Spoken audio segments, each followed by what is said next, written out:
வணக்கம். நான் உங்கள் ஜோதிடாசான் வஜ்ரம் அருள்ராம். உறவுகளே, கௌரி ஆன்மீக சேனலின் வழியாக ஜோதிட அடிப்படை பயிற்சி வகுப்பை பார்த்து கொண்டிருக்கிறோம். இந்த அடிப்படை பயிற்சி வகுப்பில் பாடத்திட்டம் 9ஆம் நாளை இன்று நாம் அடைந்திருக்கிறோம். இன்று நட்சத்திரத்தை பற்றி நாம் பார்க்க இருக்கிறோம். கடந்த 2 நாட்களாக அதை தான் பார்த்து கொண்டிருக்கிறோம். அவைகளை சின்னதாக ஒரு நினைவூட்டல். நட்சத்திரம் என்பது உங்களுக்கு கோள்கள் சஞ்சாரம் செய்யக்கூடிய வட்டப்பாதையில் இந்த 27 நட்சத்திரங்களும் அமைந்துள்ளன.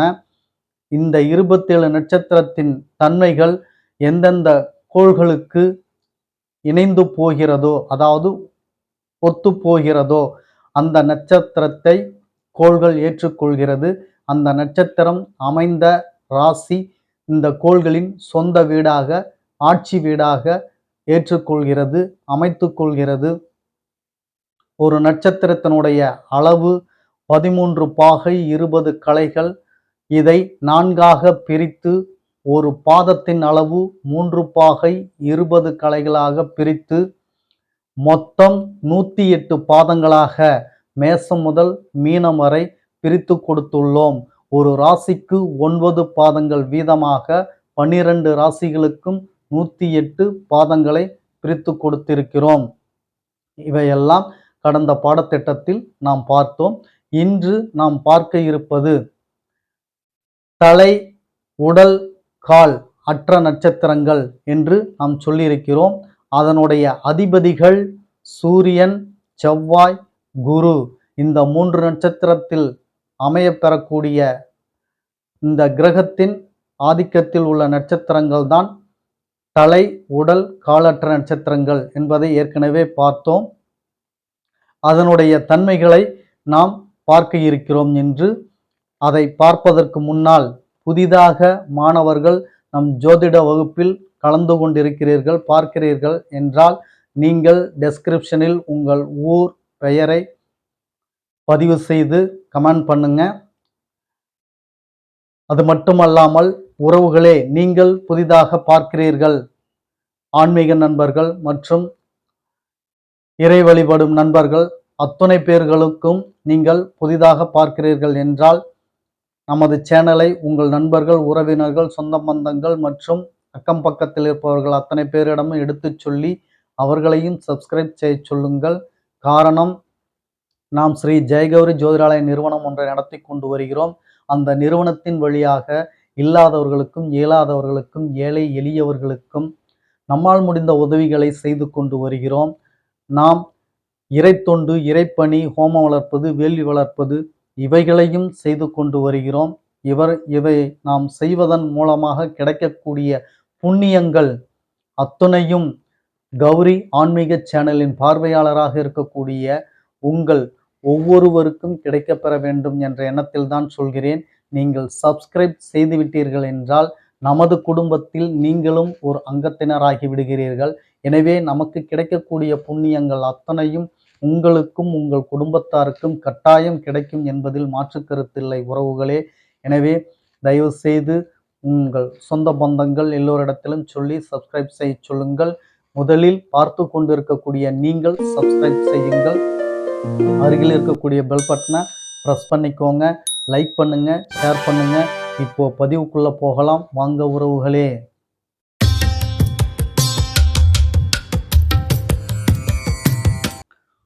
உறவுகளே, இந்த நட்சத்திரங்கள் தலையற்ற நட்சத்திரம், உடலற்ற நட்சத்திரம், காலற்ற நட்சத்திரம். சூரியனின் நட்சத்திரம், செவ்வாயின் நட்சத்திரம், குரு பகவானின் நட்சத்திரம். சூரியனின் நட்சத்திரம் எவை? கார்த்திகை, உத்திரம், உத்திராடம் 3 நட்சத்திரங்கள். செவ்வாயுடைய நட்சத்திரங்கள் எவை? மிருகசீரிசம், சித்திரை, அவிட்டம். குருவின் நட்சத்திரம் புனர்பூசம், விசாகம், பூரட்டாதி. இந்த 3 கிரகங்களை நீங்கள் நினைவில் வைத்துக் கொள்ளுங்கள். இவர்களின் நட்சத்திரங்கள் வெட்டப்பட்ட நட்சத்திரங்கள் என்பதை ஞாபகத்தில் வைத்துக் கொள்ளுங்கள். இந்த வெட்டப்பட்ட நட்சத்திரங்கள் தோஷ நட்சத்திரங்கள் என்பதை நீங்கள் புரிந்து கொள்ள வேண்டும். சுபகாரியங்களுக்கு இவைகளை நீங்கள் பயன்படுத்தக்கூடாது, யூஸ் செய்யக்கூடாது. ஆனால் சிலர் இன்று பயன்படுத்துகிறார்கள். அது என்ன காரணத்திற்காக, எதுக்காக பயன்படுத்துகிறார்கள் என்று தெரியவில்லை. கேட்டால் இந்த விஷயத்திற்கு பயன்படுத்தலாம், அந்த விஷயத்திற்கு கெட்ட நட்சத்திரங்கள், துண்டாடப்பட்ட நட்சத்திரம் இது. இந்த நட்சத்திரத்தை வைத்து நீங்கள் சுப நிகழ்வுகள் செய்யும் பொழுது அந்த அளவிற்கு உசிதமல்ல. என்னுடைய ஆய்வுக்கு, ஆராய்ச்சிக்கு உட்பட்டு நான் சொல்கிறேன். என்னுடைய தனிப்பட்ட கருத்துகள் இது. நம்முடைய மாணவர்கள் அத்தனை பேரும் இதையே பின்பற்ற வேண்டும். ஒன்று நன்கு தெரிந்து கொள்ளுங்கள், குரு பக்தி என்பது மிகவும் முக்கியம். பரசுராமர் கதை உங்களுக்கு தெரியுமா? தெரியும் என்றால் அதை நீங்கள் நினைவில் வைத்துக் கொள்ளுங்கள். தெரியாத நபர்களே, உங்களுக்கு சொல்கிறேன். தான் தகப்பனையே குருவாக ஏற்றுக்கொண்டவர் பரசுராமர். அந்த குரு தன் தாயை வெட்டி தலையை கொண்டு வா என்று மாணவராக இருக்கக்கூடிய பரசுராமருக்கு கட்டளையிடுகிறார். பரசுராமர் மறுபேச்சு ஏதேனும் கேட்காமல் உடனே கோடாரியை எடுத்துக்கொண்டு தன் தாயின் தலையை வெட்டச் செல்கிறார். இதை ஏன் உங்களுக்கு நினைவூட்டுகிறேன் என்றால், அந்த மாணவராக இருக்கக்கூடிய பரசுராமர் எதற்காக, ஏன் என்று குருவிடம் கேள்வி கேட்கவில்லை. குருவாயில் இருந்து கட்டளை வந்துவிட்டது. குருவாயில் இருந்து வரக்கூடிய அத்தனையும் நமக்கு நன்மை தரக்கூடிய செயலே என்பதுதான் பக்தி. காரணம் இல்லாமல் குரு சொல்ல மாட்டார். நல்லதையே நமக்கு போதிப்பார் என்று நினைப்பதுதான் குரு பக்தி. அந்த பக்தியின் மூலமாக கிடைக்கப் பெறுவதுதான் குரு மரியாதை. இந்த குரு மரியாதை, குரு பக்தி உள்ளவர்களை யாராலும் எதுவும் செய்ய முடியாது. குருவின் ஆசி அவ்வளவு மகத்துவம் வாய்ந்தது. குருவை நீங்கள் நம்பும் அளவிற்கு குரு உங்களுக்கு நல்லதையே, நற்பண்புகளையே, நல்ல புகழின் உச்சிக்கு நீங்கள் அடைய வேண்டும் என்பதை விரும்பக்கூடிய ஒரே ஒரு ஜீவன் இருக்கிறார் என்றால் அது தாய் தந்தைக்கு பிறகு குருதான். நன்கு நீங்கள் நினைவில் வைத்துக் கொள்ள வேண்டும். தன்னை மிஞ்சிய சிஷியன் என்பதை கர்வமாக பார்த்து பெருமைப்படுபவர், ஆனந்த கண்ணீர் வடிப்பவர் தான் குரு. தன்னை மிஞ்சிவிட்டார் என்று வருத்தப்பட மாட்டார், வேதனைப்பட மாட்டார், கஷ்டப்பட மாட்டார், பொறாமைப்பட மாட்டார். இப்படியெல்லாம் ஆனால் அவருக்கு பெயர் குருவும் இல்லை. நம் மாணவன் நம்மளை விட சிறந்து செய்கிறான் என்று அதை நினைத்து பூரிப்படைகிறவர் அவர்தான் குரு. அந்த நிலைக்கு கொண்டு செல்பவர்தான் குரு. அவரின் கட்டளையை கேட்டு கட்டுப்பட்டு நடப்பவர்தான் சீடன், மாணக்கர்கள். எவரெவர் அப்படி இருக்கிறார்களோ அவர்களுக்கு அந்த கலை மிக உன்னதமாக அவர்களிடம் பலிக்கும். அந்த கலையை எளிமையாக பயின்று கொள்வார்கள். குரு பக்தி இல்லாதவர்களுக்கு கலை வராது. அவர்களும் அந்த கலைக்கு உரித்தானவர்களாக ஆக முடியாது. இதை நன்கு மாணவர்கள் புரிந்து கொள்ள வேண்டும். 6 வயதானாலும் சீடர்கள்தான், 70 வயதானாலும் சீடர்கள்தான். அதாவது மாணவர்கள்தான். 6 வயதானாலும் குருவென்றால் அவர் குருதான். 70 வயதானாலும் அவர் குரு என்றால் குருதான். போதிப்பவர், போதனையை ஏற்பவர், அவ்வளவுதான் வித்தியாசம். யார் வேண்டுமானாலும் குருவாகலாம், யார் வேண்டுமானாலும் மாணவராக ஆகலாம். ஒவ்வொரு குருவும் கற்றுக்கொண்டிருக்கும் மாணவர்களே, இதை நன்கு தெரிந்து கொள்ள வேண்டும். குரு என்று நீங்கள் சொல்லலாம், ஆனால் அந்த குருமார்களும் இன்னமும் கற்றுக்கொண்டுதான் இருக்கிறார்கள் என்பதை நீங்கள் நினைவில் வைத்துக் கொள்ள வேண்டும். எல்லாம் தெரிந்துவிட்டால் நாம் இறைவனாகிறோம். இதைதான் நம் முன்னோர்கள் சொல்கிறார்கள், கற்றது கையளவு கல்லாதது உலகளவு என்று. எல்லோரும் இன்னும் கற்றுக்கொண்டுதான் இருக்கிறோம். எவரும் நான் முழுமையாக கற்றுக்கொண்டேன் என்பவர் இல்லை. அப்படி சொல்கிறவர்கள் மனநலை சரியில்லாதவர்கள் என்று தான் நான் சொல்வேன். எனவே எல்லோரும் கற்றுக்கொண்டுதான் இருக்கிறோம். நாம் கற்ற கலையில் நாம் குரு, அவ்வளவுதான். நமக்கு தெரியாத கலைகள் எவ்வளவோ இருக்கும். அதுபோல் மாணவர்களாகிய நீங்கள் எந்தெந்த திறமையில் நீங்கள் கூட குருவாக இருக்கலாம். ஆனால் இந்த கலைக்கு வந்துவிட்டால் குருவின் கட்டளைக்கு, குருவின் பேச்சுக்கு கட்டுப்பட்டு இருக்க வேண்டும். அப்படி இருக்கவில்லை, என்னால் முடியாது என்று சொல்லிவிட்டால் நீங்கள் இந்த கலையை பயில அருகதை இல்லை என்று அர்த்தம். நீங்கள் இந்த கலையை கற்க வேண்டாம், விலகிக் கொள்ளுங்கள் உறவுகளே. நான் சொல்லக்கூடியதை அப்படியே நீங்கள் செய்ய வேண்டும். இந்த கலைக்கு செலுத்தக்கூடிய மரியாதை அதுதான்.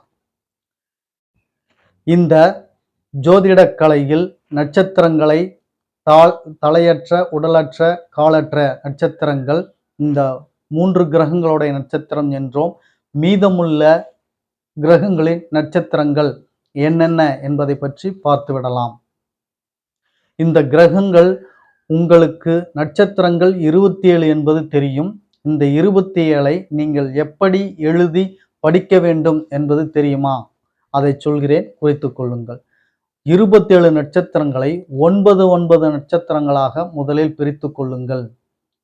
முதல் வரிசையில் நான் சொல்வது போல் எழுதி கொள்ளுங்கள். அஸ்வினி, பரணி, கார்த்திகை, ரோஹிணி, மிருகசீரிஷம், திருவாதிரை, புனர்பூசம், பூசம், ஆயில்யம்.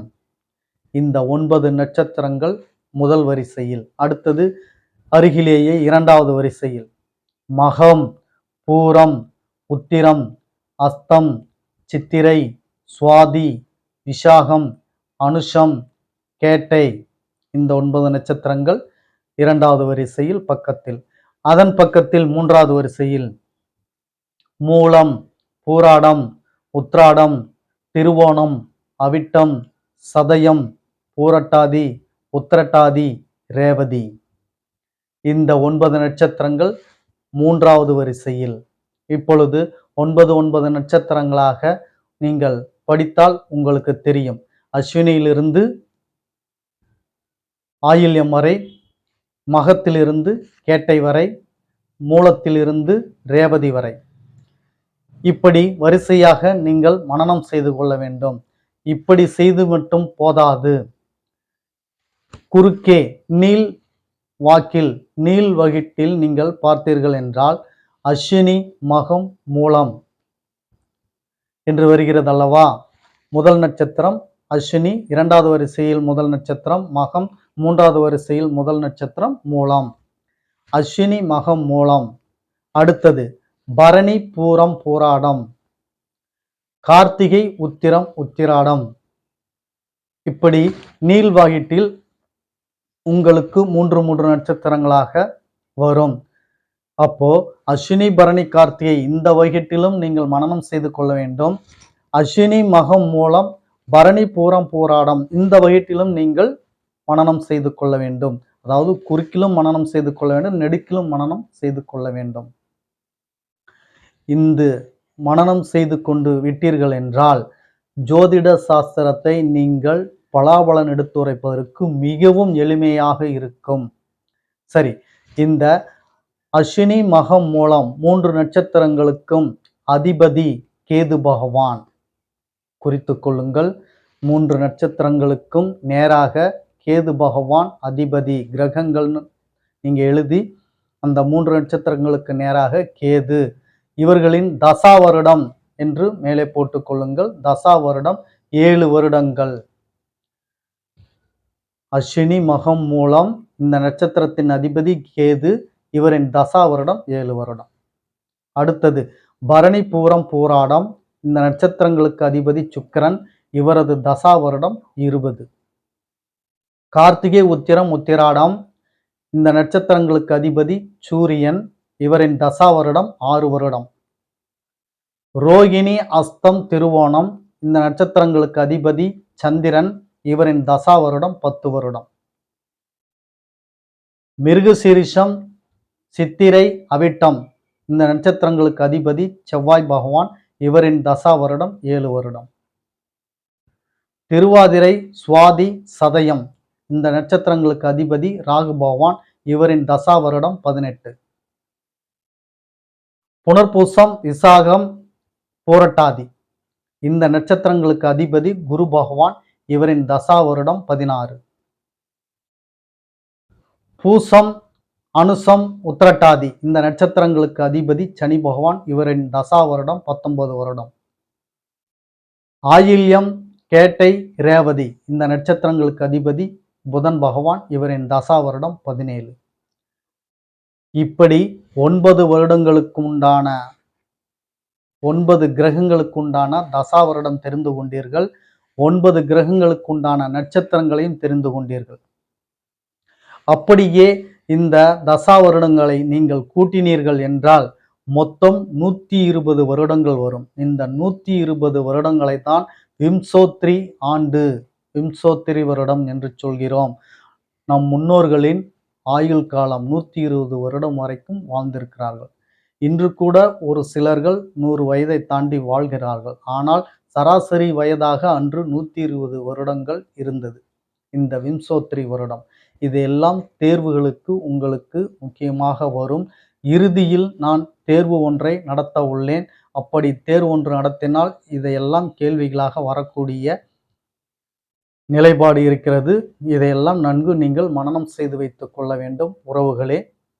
இன்றைய பாடத்திட்டத்தை ஒரு முறைக்கு பல முறை பார்த்து மனனம் செய்து கொள்ளுங்கள்.